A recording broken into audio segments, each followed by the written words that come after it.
quarterback coming in for the Bengals gets a standing ovation. And listen to the roar from the crowd. But a perfect strike to Isaac Curtis. The NFL passing champion this year, all-pro performer. Well, friends, welcome to Just a Couple of Guys, a podcast devoted to talking everything, now in our fourth year.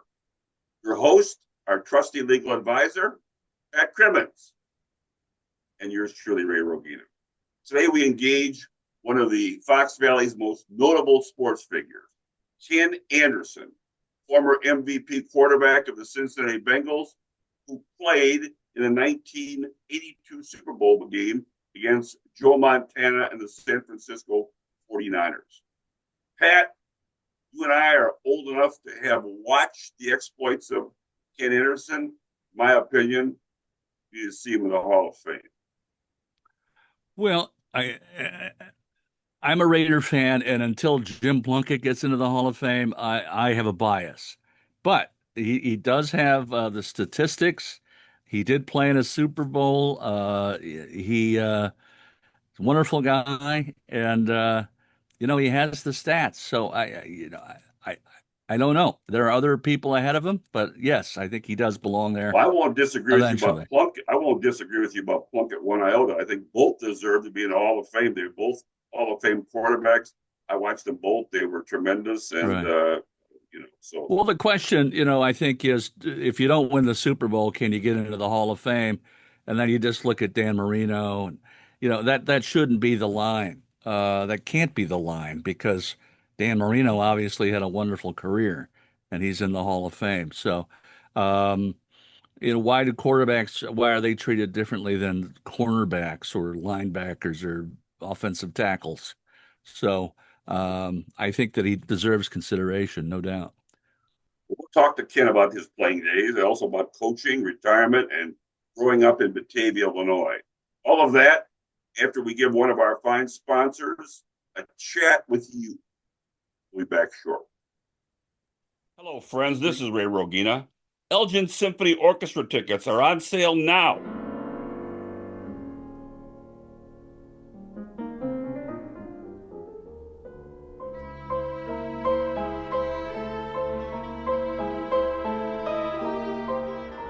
From October through May, Chad Goodman leads the Elgin Symphony Orchestra in music of Gershwin, Beethoven, Mozart, and more. Plus, an annual favorite, the Holiday Spectacular.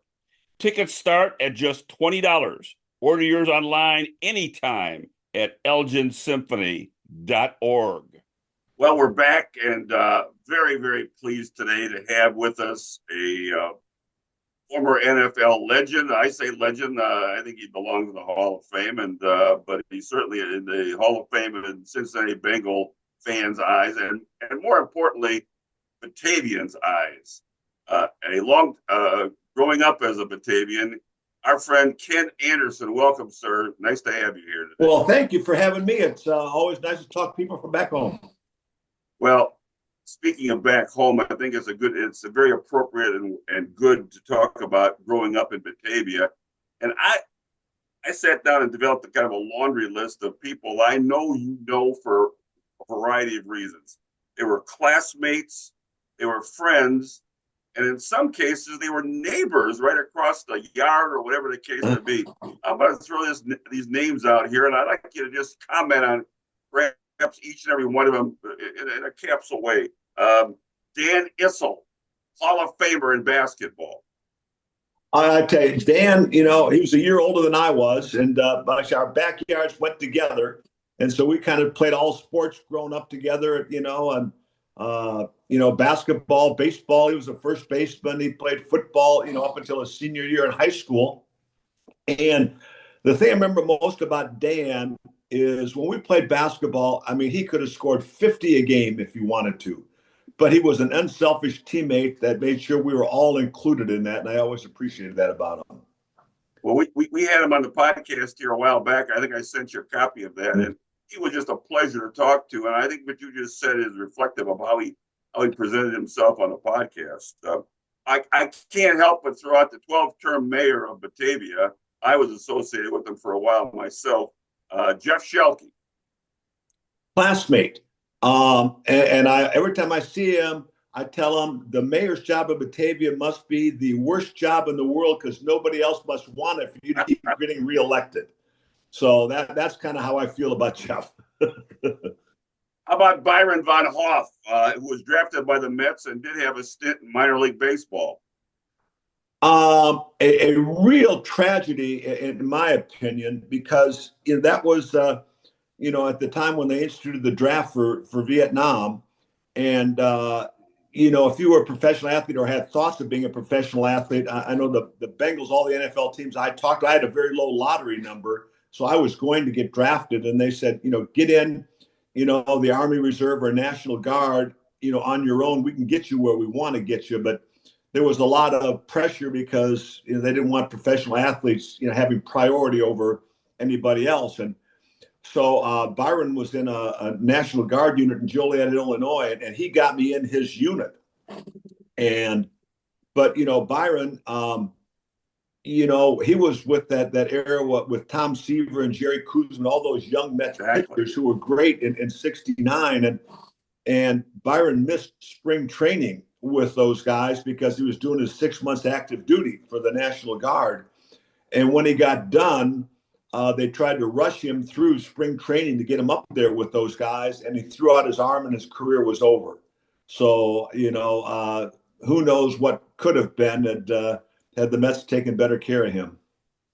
And then, of course, we have a very colorful TV analyst who I enjoyed immensely, both on TNT and TBS, and just a first-rate analyst, Craig Sager. And my best memory of Craig was he was a few years younger than me, and his dad really wanted him to be a baseball player. And so he had a batting cage in his backyard, and his dad paid me a little bit to come over and pitch to him and work with him on his hitting. And the pay wasn't that good, but they were one of the few people in town, the only people in town at that time that had an in-ground pool. And so I got to be able to use the pool along with throwing batting practice to him. So that was the enticement for me. And then last but not least, I see him in the gym all the time, and he talks so highly of you. And of course, he was the catalyst of setting this thing up. Dean Anderson, an all-state basketball player at Batavia. Yeah, and again, Dean was a year older than me, and so when I was a junior, he was a senior. He was the starting quarterback on the varsity. I played safety. I was an all-conference safety, and he was always great to me. His father and my father worked together. They were custodians at the high school, so we've known each other for a long time. But a great athlete that went to North Texas State at the time to play basketball. But that was a great period in Batavia athletics, and I think when you're in a small town and a small high school, that athletics is kind of cyclical. And we were in a cycle. Then we had just a lot of good athletes in Batavia. And, I think one of the distinctions is that the starting five on my seventh grade basketball team were the same starting five when I was a senior in high school. And you don't see that much, anymore with, Mike Brown and Denny Graves and Glenn Cushing and Tom Stefano. Unfortunately, we've lost three of them. But, Stefano and I come back every year for the golf outing for the Batavia High School basketball program. And so Steph and I always have a chance to get together. And the day before the tournament, we'll always play golf. And then he arranges happy hour at the Moose for a lot of us old guys to get together. So it's always kind of fun to come back. Well, I appreciate you mentioning that, because otherwise I was going to mention the fact that you do come back to Batavia. You've given your time to the school, and of course the golf outing and the basketball program. Jim Roberts, former basketball coach there, leads all of that, and you do a great job. And I know they appreciate you and Dan Issel, all of them coming back and supporting the program. Pat? When we had Dan Issel on our podcast, I asked him about the water in Batavia, because the odds of both of you guys living next to each other and both becoming pros in your sports, to me, that's amazing. Have you ever heard anything like that in all your travels? No, and, in fact, when you come from a town, I think it was about 7,500 when we were there, and here I played 16 years in the NFL and go to a Super Bowl. I'm MVP of the league, and I'm still second fiddle in Batavia.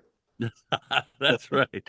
Well, I wanted to talk a little bit about high school and taking you back to high school. You mentioned you played safety. When did you start playing quarterback, if at all, in Batavia? Well, I mean, I started playing, quarterback when I was in seventh grade, and Right. Okay. the reason I played quarterback is we had our first meeting where they were handing out pads and that, and the coach says, "All right, who wants to play wide receiver?" And of course, everybody raises their hand, and who wants to play running back, and everybody raised their hands, and who wants to play quarterback, and nobody raised their hand, so I did, so I was an instant starter then. Right. But but it was the same thing. Like I said, we had Dean was always ahead of me, so when I got into high school, on the fresh off, he was the quarterback, and we won. Then I played when I was a sophomore, and when we got into the varsity when I was a junior, he was the starter. So I had to wait my turn when I was a senior. But as I remember that even our senior year, that I wasn't an all-conference quarterback. There were two other quarterbacks, and I can't remember their names. I know one was from Sycamore at that time that were better than I was. So I was an all-conference safety. Were you being scouted or recruited at that point in time by colleges?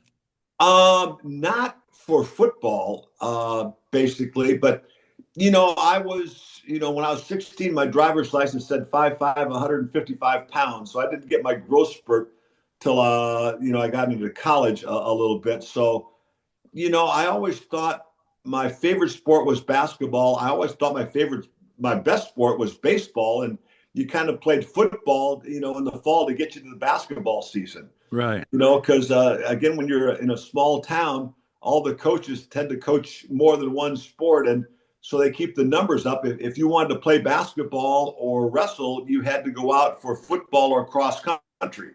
Right. And so football was kind of my way to get to the basketball season. And so, like I say, had some interest in smaller schools, and a lot of kids from Batavia went to Augustana. And so I was going there to play basketball and baseball. And our football coach, Bill Day at the time, he says, "Ken, you really ought to go out for football." So I know in fact, I got the Nice. letter framed here somewhere that is dated June 28th that I wrote to Ralph Stranko, the head coach at Augustana, to see if I could try out for football. And, at Division III schools, they take warm bodies. So Sure. he let me try out. And the year before I got there, they had won the conference, and their starter and backup were both sophomores. So going into their junior year, and I remember they had recruited like 6 other freshman quarterbacks. And so I get there, and after a couple of days, I asked the coach, I said, "Can I go play defense?" I said, I was an all-conference safety. And they said, "Oh, I'm just going to stick at quarterback for a while." And so when the season started, I ended up third string. And so in the starter, the first game, the starter wasn't playing well, so they put the backup in. And so going into the second game, I was now the backup. Right. And we went out to play Augustana Sioux Falls, South Dakota, which were Division II. And at the end of the first quarter, they put me in, and my first pass was a 65-yard post pattern for a touchdown to Paul Ander, and I became the starting quarterback after that. So I played the rest of that year as the starter as a freshman, and went to basketball, and I was a month late. And but by Christmas, we were playing in the Chicago area, and one of the starting guards had 20 points in the first half, but had done something to upset the coach and benched him in the second half and put me in. And I had 20 points the second half, so he and I became the starting guard. So I played a full season of varsity basketball as a freshman. And then when the baseball coach called, we were hitting down in the bus barns. And I was a little bit tired at that time, so I never did play baseball, which I thought was my best sport. I was a catcher and a shortstop, and I always told Johnny Bench, if I'd have played baseball, they'd never made a hurt of you.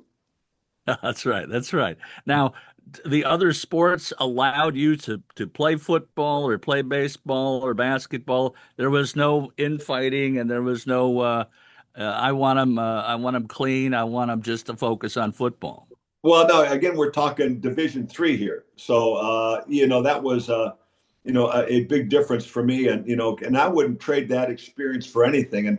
And I think one of the things that disappoints me a little bit nowadays is that at an early age, a kid has to decide, am I a basketball player? Am I a baseball player? Am I a football player? It becomes kind of a year-round thing. Right.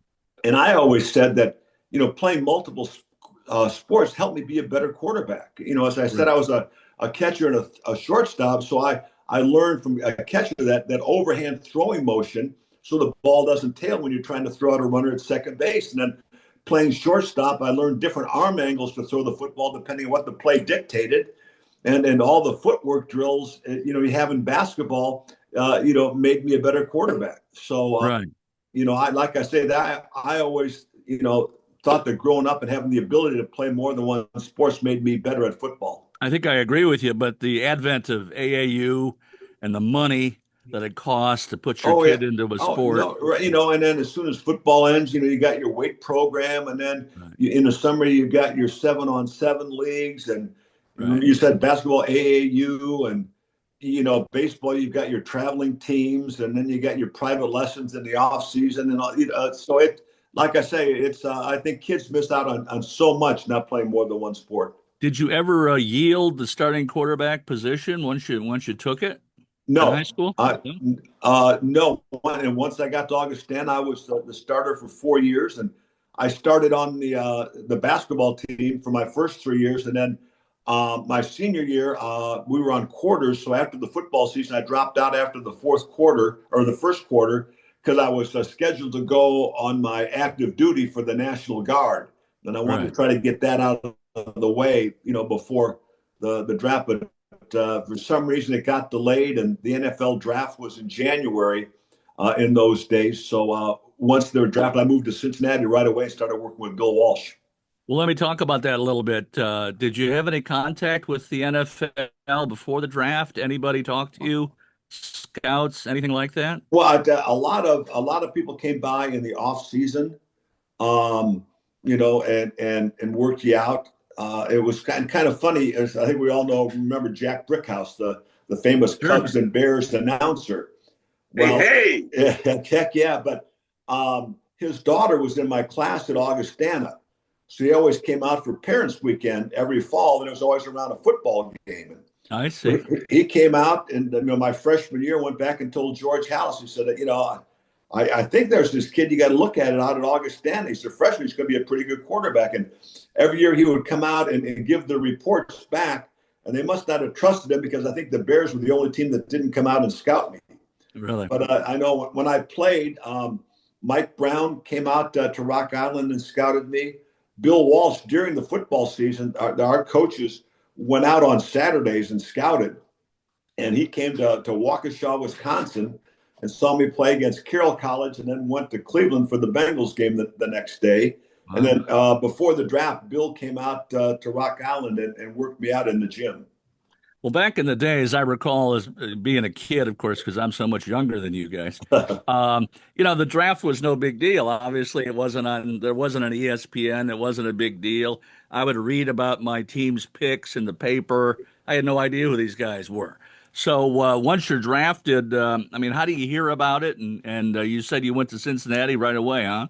Well, yeah, it was funny because we're sitting around our apartment in Rock Island. And, of course, all my buddies and teammates were there. And I went out and bought a quarter barrel of beer at our local college bar. I couldn't afford it, but he let me get it on credit, thinking that I might get a chance to play football. And we went back there, and you're sitting around all day, and it was about 4:30, and I got a call from the Bengals secretary, and, that Bill Walsh wanted to talk to me and told me that they had drafted me, and put the secretary on the phone, and, she made all the flight arrangements for me to come in the next day.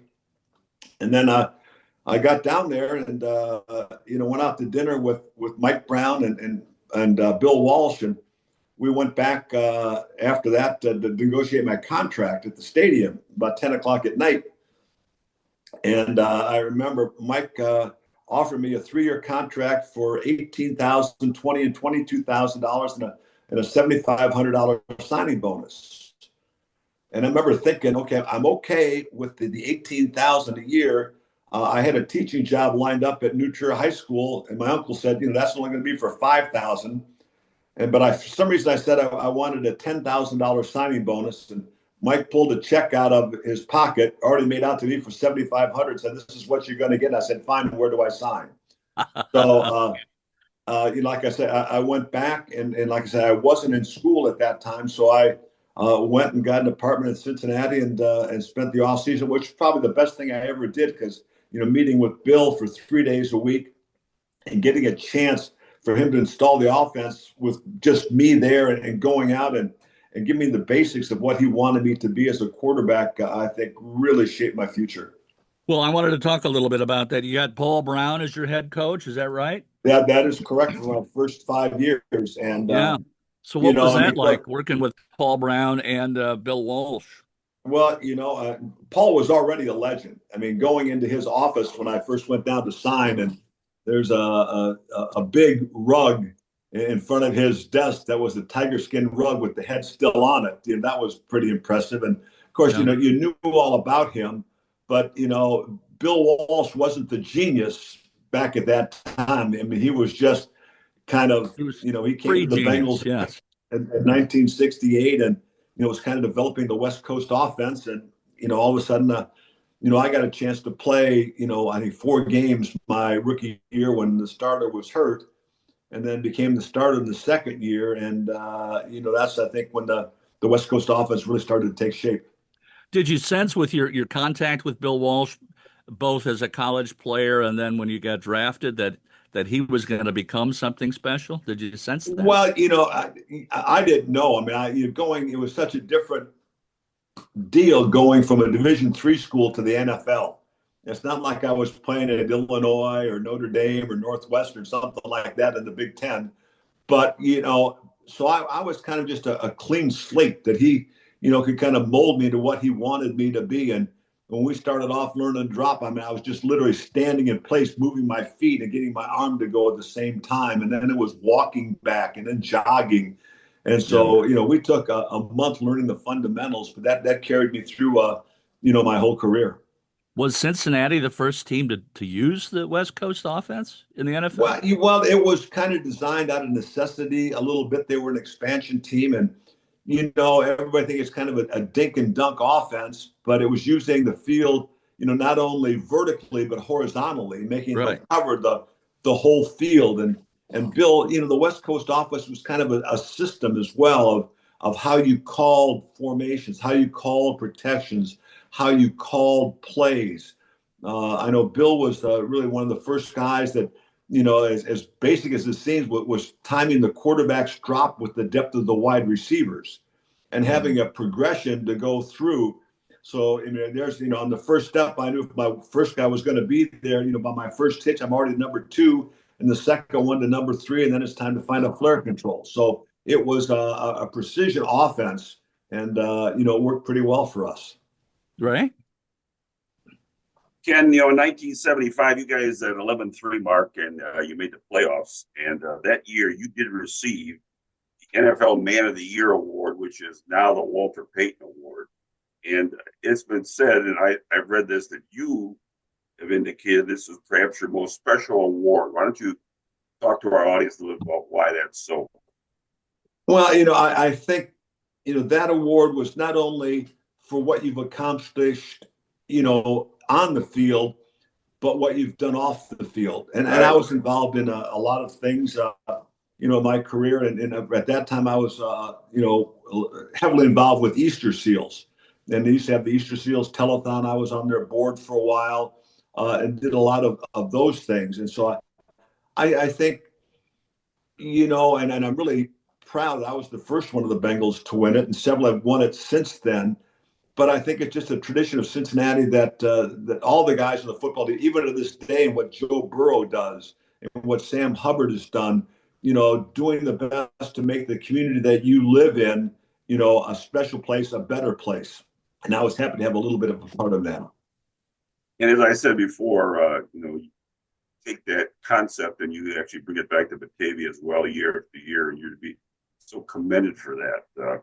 Now, after a few down years, late 70s, you guys charged into the playoffs in '82 and faced the San Diego Chargers in the AFC Championship game in '82. Now, for our audience who are just late bloomers to the NFL, played in one of the coldest NFL games in history. -9, but -59 wind chill. I probably have a few follow-up questions, but in general, what was it like to play in a game like Yeah, well, you can't believe it. And I always say it is the coldest game in NFL history by the wind chill. And so I think that was the problem. I've talked to Dan Fouts a lot about it. The problem wasn't the temperature so much as it was the wind really affecting, your throwing. But I remember in that game, they brought in heated benches, which we had never seen before. And it's in the first quarter, and I'm on the sidelines, and luckily I've got my helmet on because I sit down the bench and I'm sitting on my hands to keep them warm, and they have little slots for your feet to go in. And then somebody threw a cape over me. And after a minute or so, there's a big roar of the crowd, and I stand up to see if there's a turnover if I'm going back in. And I stand up, and my feet don't come out of the slots, and I go down, and the first is my face mask. Oh. And I'm seeing stars and hearing birds, and I'm calling for the trainer. I said, his name was Marv Pollen. I said, Marv, give me some smelling salts. Do something. I said, I can't get knocked out of the AFC Championship game falling off the bench. And so I go back in and play. And, of course, in those days, there were no cell phones and they didn't have as many cameras covering the game. So it was not caught on film anywhere. But thinking about today's football, I'd still be on NFL Follies for that. And I might have had to gone to the concussion protocol and not finish the game. So, I'm kind of glad of that. So it turned out pretty good. Did any players get frostbite in that game? Oh, yes. Oh, several. And Dan and I still talk about it that, it gets to be, about 50 degrees out of this little wind. The tips of our fingers start turning white. We've got to put some gloves on. So I get cold pretty easy nowadays. I read this tidbit about this game, and I thought I'd throw this out to you. Maybe you guys talked about it before. The Chargers the week before played in Miami, and they won in overtime against the Dolphins. The temperature in Miami was 87 degrees. Was there any effect upon them coming all of a sudden from 87, with the wind chill, almost 100-degree change in temperature? Well, yeah, I mean, their owner went to Paul Brown. They tried to get the game postponed or maybe move it out to San Diego. And what people don't remember is we had played the Chargers in San Diego earlier in the year and beat them convincingly. And had they beat us in their home park, the championship game would have been in San Diego. So, we earned the right to play it under those conditions. But I think all right, we're going to take a go ahead. I was going to say what I think the one thing though is that of course we go to the Super Bowl and we had a week off.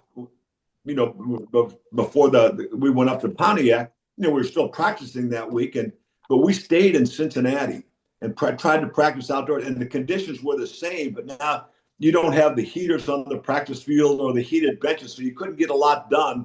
And I always wondered what would have happened if we'd gone somewhere with better conditions or had an indoor facility to practice in, where we might have got more work done before we went to Pontiac. We're going to take a small break. When we return, we're going to expand upon that. We're going to move to the 82 Super Bowl in Pontiac and review some of your career accomplishments and talk about coaching, broadcasting, getting a law degree, and retirement. All of that with Ken Anderson after we return from one of our fine sponsors. You stay tuned. Hello, friends. This is Ray Rogina, and I want to introduce you to a great Fox Valley institution. Fox Valley Credit Union is a member-owned, nonprofit, cooperative financial institution dedicated to providing accessible and affordable financial services to the community with locations in Aurora and Oswego.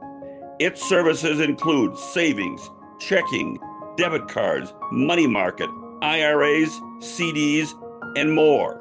It also offers mortgages, Visa credit cards, auto loans, and a variety of other financial services.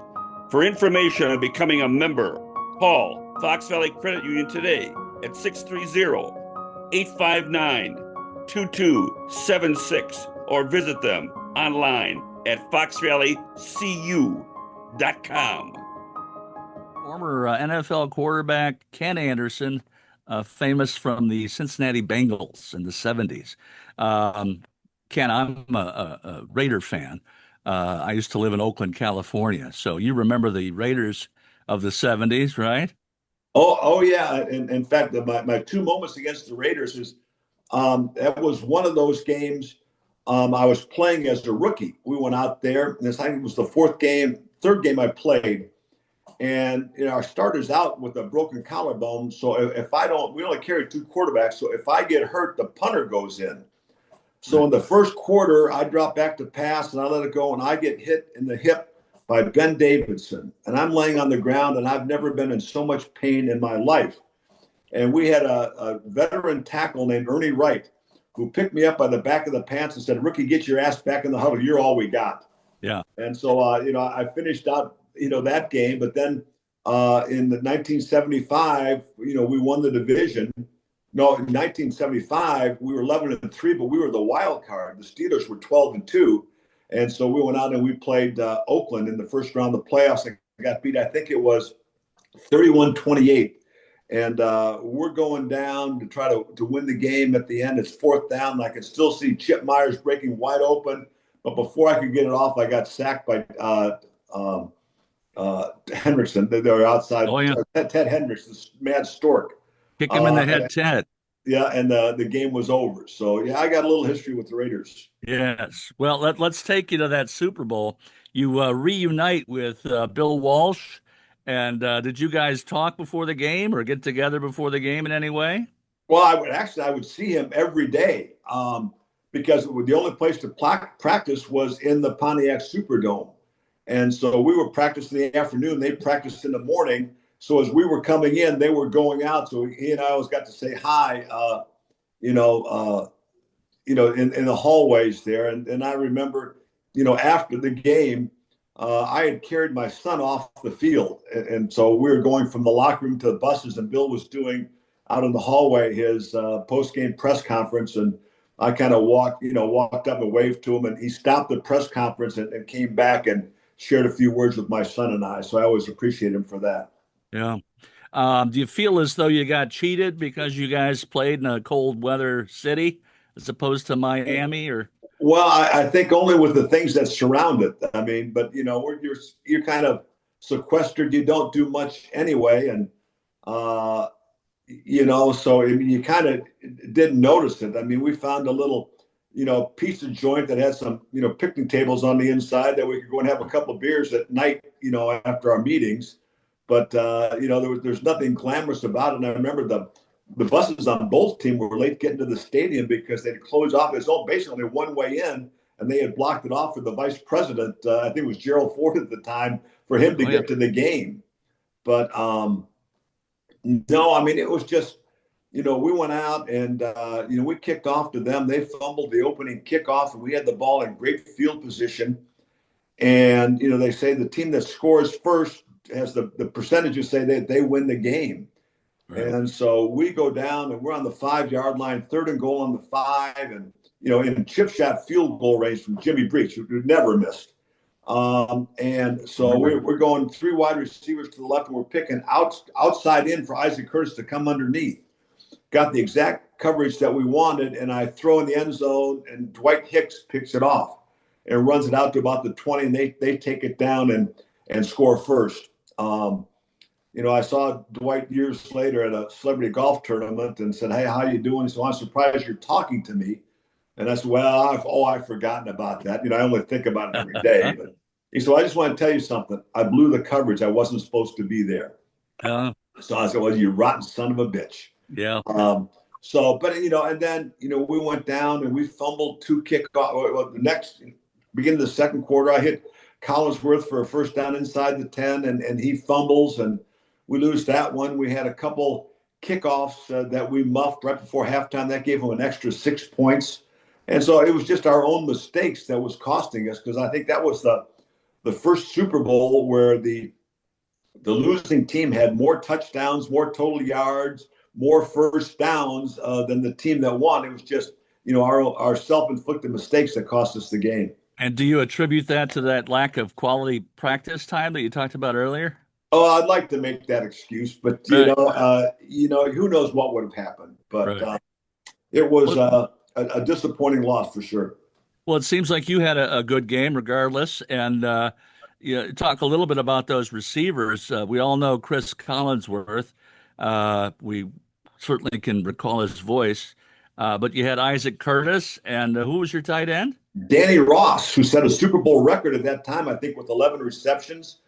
Chris Collinsworth, that was his rookie year, and he got over 1,000 yards receiving and went to the Pro Bowl. And although Isaac was, at the end of his career, at that point in time, he could still play. And I remember the game we played in San Diego. They were going to take away Chris Collinsworth, and Isaac catches passes for about 150 yards. So we had a great third wide receiver in Steve Kreider. So we had a good passing attack. We had Pete Johnson as our fullback, and Charlie Alexander from LSU, and Archie Griffin, as our tailback. So we had a real good offense.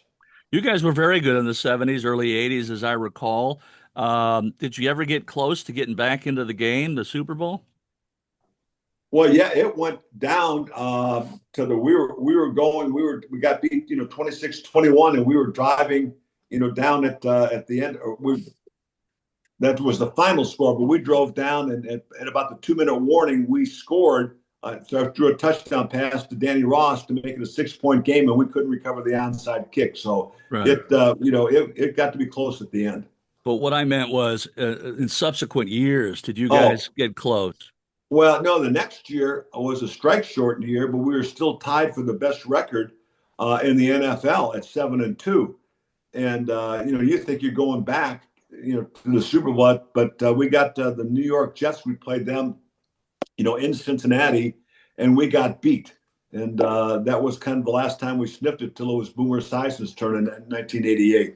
Yeah. Well, let's talk a little bit about your career. You were the MVP in 1981, which is the Super Bowl year, as I recall. And then you had the passing title 4 times, 74, 75, 81, and 82. The passing title is what? Most yardage? Well, no, it's a combination of yards, completion percentage, touchdowns. I couldn't tell you the formula that they used for it, but I won it 4 times. Nice. And then I guess you held the completion record until Drew Brees surpassed you of 70.6% completion. That's amazing.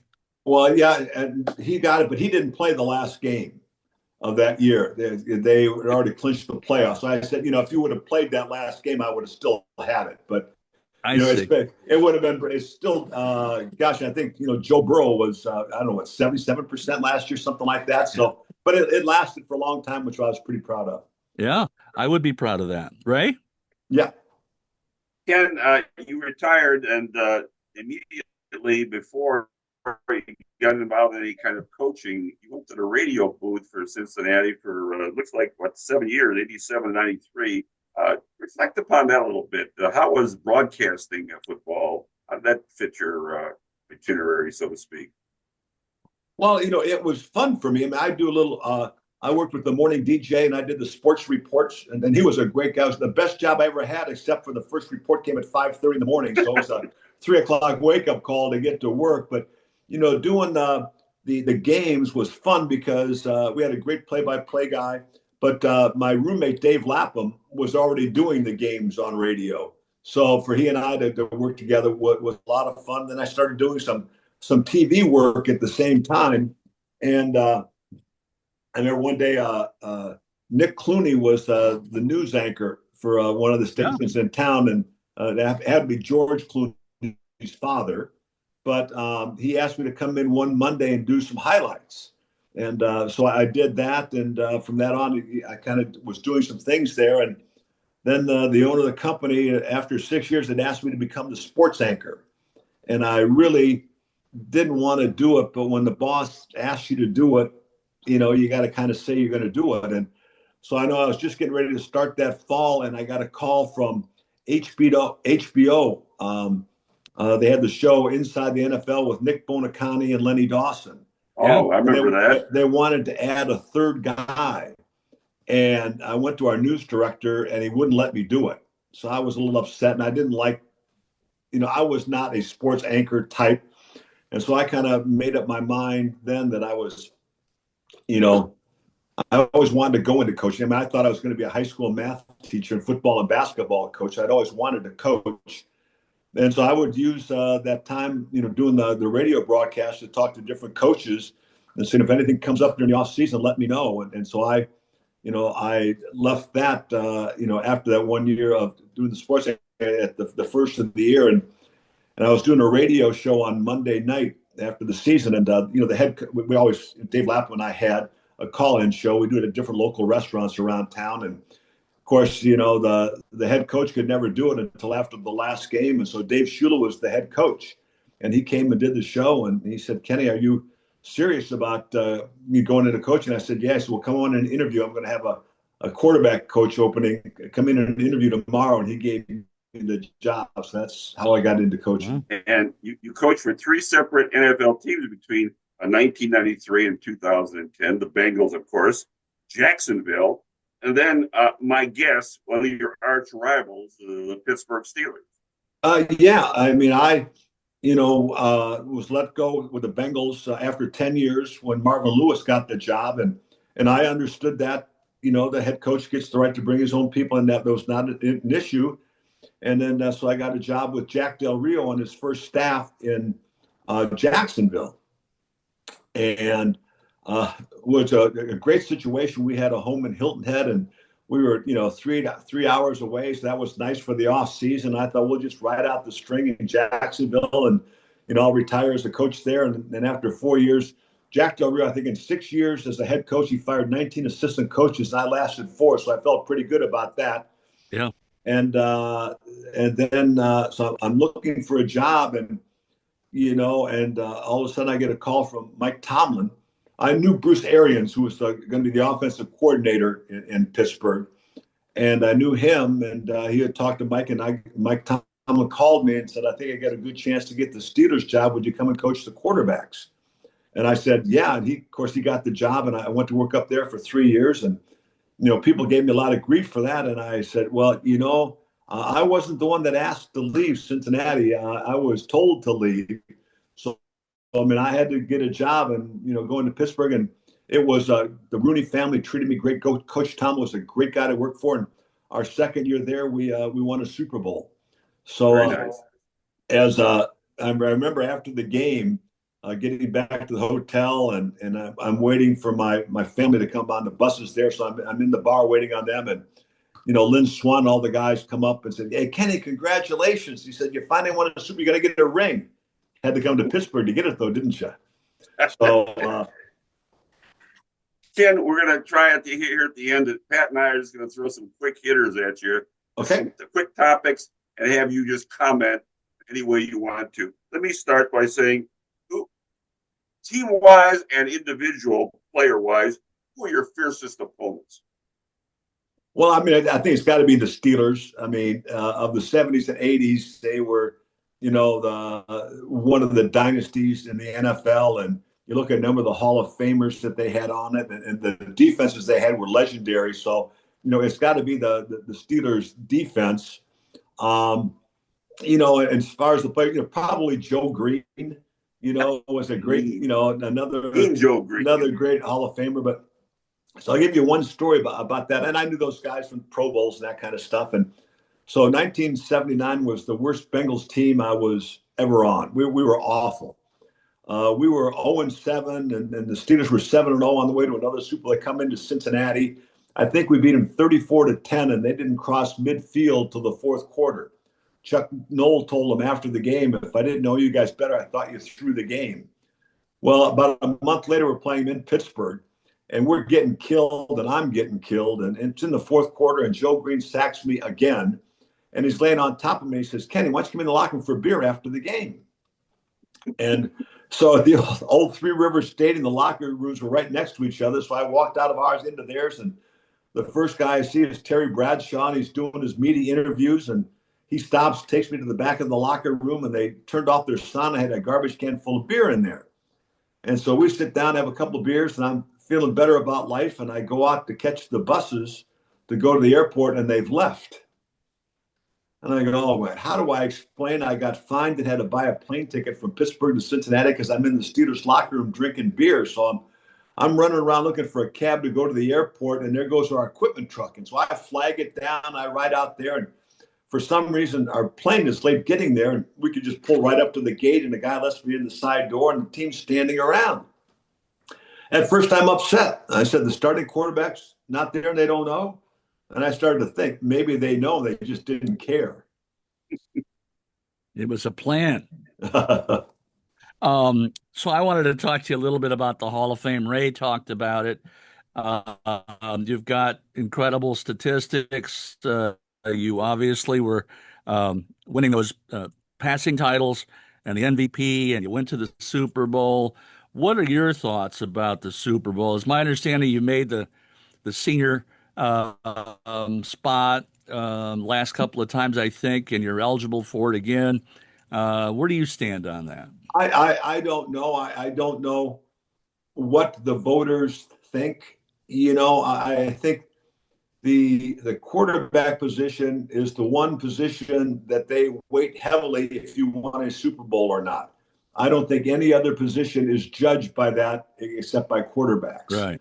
So, and of course, we didn't do it. So I guess I've gotten close a few times, and some of the senior voters said, well, he'll get in eventually. And I did a podcast for a couple of them one time, and I said, if you're going to do it fairly soon, will you? Because I want to be able to enjoy being a Hall of Famer. Right. I know we had, our second one from the Bengals go in, and Kenny Riley, but unfortunately he had already passed away, and his son had to go up and make the acceptance speech for him. And I would not want that to happen. Right. So I have no idea. And, I'm in Batavia's Wall of Fame. I'm in Augustana's Tribe of Viking Hall of Fame. I'm in the Bengals Ring of Honor. I just went into the Illinois Sports Hall of Fame and the Ohio Sports Hall of Fame. I'm in the National Quarterback Club Hall of Fame. So, that ain't bad for a kid. Oh, you're doing great. And if this standard does apply, then why isn't Jim Plunkett in the Hall of Fame? You know what I mean? Yeah. So, who knows? Yeah. Ken, what were some of your favorite cities to play in, and some of the cities you would rather have avoided? Gosh. I don't know. One city was kind of the same as the other. All we did is we would go, get in a bus at the airport and go to a hotel. And then from the hotel, we'd go to the stadium the next day. And from the stadium, we go back to the airport. So, we never, with the Bengals, we never had meal money. We never went out to dinner, on the road. So we're always kind of self-contained. And in fact, with Paul Brown, he would put us in a bus and we would go to a movie, the night before a game, and see really lousy movies, by the way. So as we went along, sometimes we would sit in the back. There weren't a lot of people, put this way, management that went to the movies. And so we sit in the back and sneak out and try to find a place to get a beer and get back in time to catch the bus to go back to the hotel. But when you talk about, I always loved going to Cleveland because of the stadium. It was old. It was the worst locker room in the league. You had a tunnel. We went down into the third base dugout, and it was concrete, and you had to wear long cleats when you're playing there. And of course, for the visiting team, they wouldn't put any carpeting, on the concrete runway. And so you're kind of holding the walls with both hands and kind of sliding down so you wouldn't fall. But when you got out there, and like I say, it was an old stadium, but it just dripped with tradition. Right. Otto Graham played there. Marion Motley played there. Jim Brown played there. It was just the tradition in that stadium was really, something to play, And of course, I always had good games there. Maybe that's why I liked it too. Speaking of NFL tradition, and I know Pat alluded to his allegiance to the Raiders before, can't leave this podcast without you reflecting on one individual who we both have a great respect for. Well, as a coach and an announcer, we thought we'd have you talk about both. John Madden. I got my first Pro Bowl. He was the head coach, and it was down in New Orleans, and which I was really excited about. And what was funny is that we would be in the meeting room and watching practice film, and he was the coach that ran the projector. And I said, Paul Brown never did this. As head coaches really do this. So that was really a pleasure to play for him, and know him a little bit in the Pro Bowl. And after that, he was doing TV, and it's unlike today that the TV crews didn't, come in, on Friday and interview or have, sit down interviews with players for the home team, and then on Saturdays they do the visiting. They never did that, so I never saw any of the broadcasters that did a game. The only time I saw one was John Brody, and we were playing in Cincinnati. We were playing Pittsburgh near the end of the year, and my roommate at that time was John Shinners, an offensive lineman, and he was going to retire after that season. And he said, Kenny, I'm going to retire. It's our last home game. You got to come out to dinner with me beforehand. So I did, and so we go and met him down there. And I got there a little bit early, and so I'm sitting at the bar having a couple beers, and then John Brody comes in, and then Shinners come in, so we all have dinner together and having a few more beers, and got back to the hotel, and he said, well, that's our last one. Come, I brought some beer up to the room, and a few too many that night, and wake up in the morning, and it's like, below zero, and I'm going, oh, what the hell did I do? Well, I went out and threw for over 300 yards, and we had to beat the Steelers by 7 and win the next week to go to the playoffs, and we beat them by 7. Well, we go, the next week we're playing down in Houston, and we win that game, we're in the playoffs. We get beat and don't go into the playoffs, and I did not have a beer before the game. So now there's a moral to the story somewhere, and I'm not sure what it is, but maybe I should have had a couple of beers before the game. There's one more thing, a couple more things we want to get in before we let you go. There's 2 Juris Doctorates on this podcast. One is Pat Crimmins, my partner, and the other is you, sir. And I asked a question, what prompted you to go out and get a Juris Doctorate? Well, you had to find, we didn't make a lot of money playing football in those days, and we all had jobs in the off season. We didn't have an off-season program because everybody worked. And so our off-season program was 9 weeks of training camp. But, I was a cerebral kind of guy. I was a math major, and going to law school really helped me for the fact that it just got my brain working again, studying, thinking about things. And it took me 5 off seasons, but I got my degree. And I was going to become a player agent, which I was already lined up with the law firm in Cincinnati, and so I remember it was after the Super Bowl year when I got my degree in January, and so that off season, I had a lot of opportunities to go places and speak, do that kind of stuff, and so I never took a bar review course. And the bar exam was the first 3 days of training camp. And I thought, God, I'm not ready to take this test. And, but Forrest Gregg was going to give me the first 3 days of training camp off to take the bar exam. I said, I'd rather take that exam than go to training camp. So I did that, and I missed the bar exam by 2.5 points. And I never retook it. I got into some other things at that point in time. So I have my degree, but I never passed the bar. Well, what are you doing with yourself nowadays? Well, I'm taking care of that dog. Yeah. Well, hold on 1 second. I'll let him out. Somebody just came to the door. We have a special guest here at the podcast. I apologize for that. No, that's all right. But no, we just after I retired from coaching, we moved to Hilton Head and lived there for 13 years. But we've got 6 grandchildren up here. My wife has an aging mother that we wanted to be able to enjoy. And then I've got a foundation for adults with developmental and intellectual disabilities. So kind of the combination of the 3 just made sense to move back up here. And, people say, oh, Kenny, I can't wait to retire, go to Hilton Head and play golf. And I said, I did that for 13 years. I'm just ready for another chapter of my life right now. Plus, we're closer to Batavia now.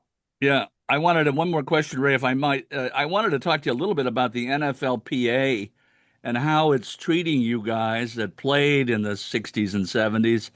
Do you think it is doing right by you guys finally, or do you have complaints? Well, no, I have no complaints. I mean, they've bumped up our pension a little bit. You know, you would always like it to be, you know, a little bit better. You know, I tell, you know, people I played 16 years, and if you add all total what I made, it wasn't $1 million. And Wow. now I think Joe Burrow is going to be making $3 million a game this year. You know, so it's, you know, I say that, and it's not envy or something like that, because I really, you know, think the players deserve what they're getting nowadays, because that's what the revenues generate, and the players deserve their fair share of it. Right. So, you know, I've got no complaints about that. Ken, I can't thank you enough for, first of all, providing all the thrills and spills that both Pat and I enjoyed watching you play over the years. And we both did watch it, and we both enjoyed you immensely, even though Paul said, but we're not Bengal fans. But I do like Joe Burrows, and I was rooting for the Bengals against the Rams a couple of years ago for sure. Anyway, more importantly, I think for our friends in the Fox Valley here, you're a testament to giving back in a lot of different places in the Fox Valley and Batavia, one of those areas. And we can't thank you enough for spending some time today to reflect upon not only your career, but your growing up here in the Fox Valley. And for that, we're very grateful. Thank you so much. Well, I really appreciate it. And the only thing, next time I'm in town, you guys got to buy me a beer at the Bulldog Bar. That'll be a pleasure. That'll be a pleasure. And actually, we won't pay for it. Paul Stukel will come out, and he will pay the tab at that point in time. Hey. Thank you, Paul. Hey. Now I'm really getting thirsty. All right. Don't believe a word these guys say, brother. Don't do it. Okay. He still owes me a bottle of scotch. I do. Ken Anderson, fine, and for both Pat and I, a Hall of Fame quarterback of the Cincinnati Bengals. Absolutely. Thank you, sir. Oh, the pleasure. We're going to take a small break. Back for some closing comments. You stay tuned. Okay. Thank you very much.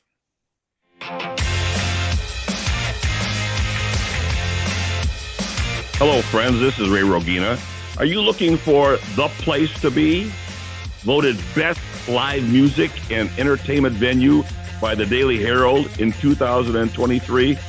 That would be Old Republic in Elgin, an indoor-outdoor hub with classic American eats, beer, and cocktails, plus the best sports bar, burgers, wings, and ribs. Best value? Old Republic. Another good place to be.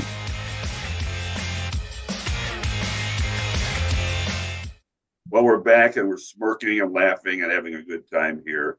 And probably because we really did enjoy our interview with Ken Anderson. Pat, Batavia guy who still enjoys his roots, still enjoys talking about the NFL, and it looks to me like a very nice, comfortable retirement. I have encouraged all my children to go to Batavia on a weekly basis and just drink the water, because obviously something is going on in the great city of Batavia when you have one of the greatest mayors in the history of the Fox Valley, and you have these pro athletes, and not only pro athletes, but a variety of other successful athletes that come out of Batavia and are Bulldog proud, right? Yes, and we talked to Jim Roberts about this, and that's why I think they gather every year for a golf outing, and they also have a basketball get together in March, which we've attended before. And you're right; it's just a matter of the fact that they're all they have a lot of pride about what they have accomplished, what they can still accomplish for the city of Batavia, for the sports programs, for the entire view of the city and how it's presented. They appreciate what the city did for them, and they're certainly giving back in a variety of ways, and I admire that tremendously. I think that Sure. City pride is very, very important. you and I, you went to high school, St. Charles. I know you like St. Charles a lot. I'm from Joliet, but St. Charles has been home for 5 decades, and I have great pride in the city. But I'm always happy to see people having pride in their communities. More of Here a in the mock, Fox Valley, it's all over the place. more of a mock trial success in St. Charles than pro athletes. But we do have Randy Wright, and of course our friend Mark. What's the last name? Vitale. Thank you very much. Thank you. And don't ever forget another podcast guest who played the Olympics or ran the Olympics. Rick Wohlhutter. Exactly sure. Right. So Kenny Anderson, quarterback, he took a lot of hits during the year. And he talked about the fact that he's got a couple of fusions and a couple of knees, but he's still out there playing golf and enjoying his grandkids. And I was impressed by the fact that he got that Juris Doctorate. I was a kid back in the day, but I was a huge football fan. And I enjoyed watching the Bengals. I never hated the Bengals like I did the Steelers or the Dolphins. They were always good. Or the Chiefs or the Broncos. Well, the Chiefs were insignificant, and the Broncos always are. But no, I enjoyed those guys. They were classy. I kind of felt sorry for them because of the Paul Brown thing, but they were good athletes, and they were good human beings. And this Chris Collinsworth guy has gone on to some level of fame, so they've done well. And Ken Anderson was always a great guy. We didn't talk about this guy, but I know he threw a lot of passes to him as well. He succeeded later on in the TV. And I taught with his uncle at St. Charles High School, and that would be Bob Trumpy. Oh, yeah. Can't forget Bob Trumpy. He was quite an end receiver for the Bengals. Tight end, later on went on with Dick Enberg to do AFC football. He was great. Yes, Bob Trumpy. Now, we could have a whole show about the classic announcers because absolutely fantastic. Much better. That would be an interesting show just to reflect upon what each of us think about certain announcers. Anyway, it's time for us to say goodbye, and so we will. And as always, thanks to Ken Anderson. Profuse thank you to Ken Anderson for time well spent. And for our crack producer, behind the screen, but always in our hearts, still owes me something. Paul Stukel. Paul, thank you so much for your time and efforts today. And by the way, thank you for some of the podcasts. I wanted to hit the streets yesterday when Ron Onesti, when I watched it, really admired your work of putting in pictures as we were talking. And I thought that was a nice touch that you did. I thought the podcast was nominated for the editing. It's not the on-screen talent, but the editing. I would agree with that, but I just the fact that he put all that stuff together shows he is working there in his studio. Studio, we'll call it, right? Paul has no comment to make about that. No comment at all. For my partner, Pat Crimmins, Ray Rogan, wishing you all a day weekend. The heat's coming back, Pat, so stay cool. Well, you do what you can, and that'll affect my exercise program, of course, but we'll do the air conditioning or something. Forge ahead. Ray and Pat. Pat and Ray. Just a couple of guys appreciating your viewing, appreciating you supporting our sponsors. Until next time, we say so long, everybody. And he wants to throw. We have an aerial show today for Collinsworth. He's got it. One of the most accurate arms and an uncanny mind to pick up blitzes. He was impossible for us to blitz. He'll go down as one of the greatest quarterbacks that ever played.